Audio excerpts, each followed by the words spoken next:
Chung hiệp xưa nhà ở thếថ្ងៃនេះខ្ញុំមកថាពីរបៀបដាក់ម៉ូដ Minecraft តាមកម្មវិធី Source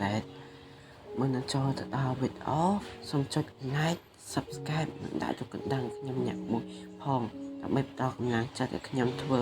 វីដេអូថ្មីទៀតជាដំបូងយើងត្រូវទៅចូលទៅក្នុង Play Store រួចទៅ search ដល់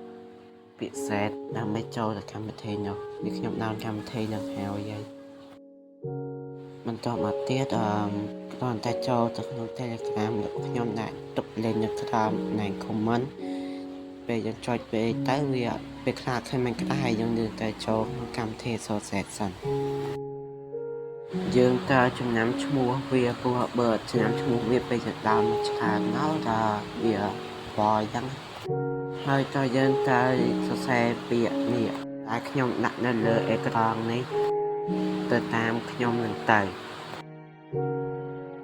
រួចចុចអូខេពេលដាក់ហើយយើងធ្វើការចុចលើវាមួយហើយធ្វើការជ្រើសរើសដល់រូបសញ្ញាព្រួញពេលខ្លះមិនខ្លះនឹងមាននៅលើហើយពេលខ្លះទៀតមិនខ្លះមាននៅក្រោមតែយើងចុចលើចុចពាក្យហ្នឹងចូលដល់វិធីទី2យើងជ្រើសរើសម៉ូដណាដែលយើងចង់ដាក់វា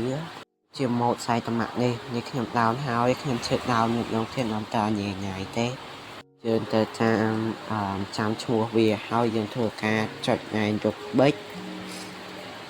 ចុចលើរូបប៊ិចហើយលុបអាពាក្យចុងក្រោយនឹងចោលលុបទាំងចុចហ្មងណាចុចអូខេទៅហើយយើងធ្វើដូចមាញ់ហើយយើងចុចទៅវាមួយមកហើយចុចឯងរូបសញ្ញាព្រួញទៅដល់នេះមិនខ្លះខ្ញុំនឹងពេលខ្លះវានៅក្រោមអញ្ចឹងតែយើងជឿទៅពាក្យមិនខ្លះនឹងមកហើយចុចទៅជាការស្នាច់